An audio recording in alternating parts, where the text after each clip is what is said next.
minta Baradae eksekusi Brigadir J. Verdi Sambo. Tenang aja, kamu aman karena bela ibu. Terdakwa dugaan pembunuhan berencana Verdi Sambo sempat menjanjikan bahwa Barada Richard Eliezer Pudiang Lumiu alias Baradae berada pada posisi aman. Kala itu Sambo memberi perintah kepada Richard untuk mengeksekusi Brigadir J pada Jumat 8 Juli 2022 lalu. Perintah itu disampaikan di ruang keluarga di rumah Saguling, Jakarta Selatan.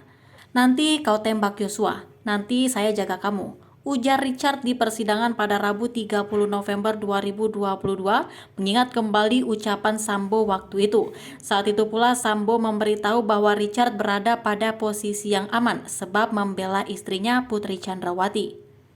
Kamu kan bela ibu. Yang kedua, kamu bela diri karena kamu ditembak duluan.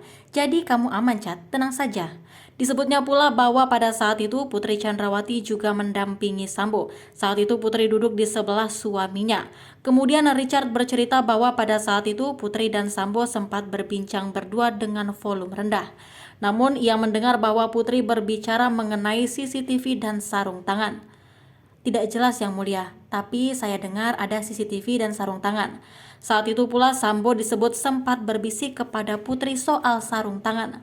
Sampai bapak sempat kayak bisik juga ke ibu, tapi saya tidak bisa mendengar secara jelas. Tapi kayak, iya nanti pakai sarung tangan, ungkap Richard. Kemudian dengan seksama Richard pun memperhatikan cerita Verdi Sambo soal pelecehan terhadap Putri pada saat itu. Kendati demikian di dalam hatinya tersimpan tanda tanya terkait cerita tersebut. Dalam hati saya, ini betulkah? Ungkap Richard.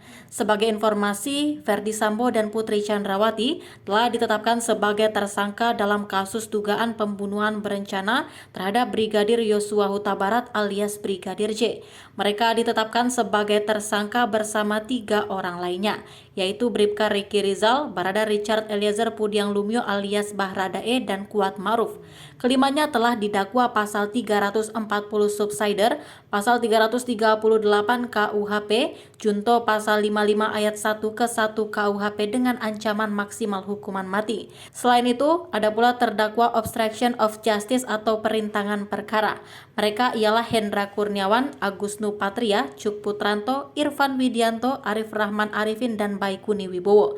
Para terdakwa obstruction of justice telah didakwa pasal 49, junto pasal 33 subsider, pasal 48 ayat 1, junto pasal 32 ayat 1 Undang-Undang ITE nomor 19 tahun 2016 dan atau dakwaan kedua pasal 233 KUHP subsider, pasal 221 ayat 1 ke 2 KUHP junto pasal 55 ayat 1 ke 1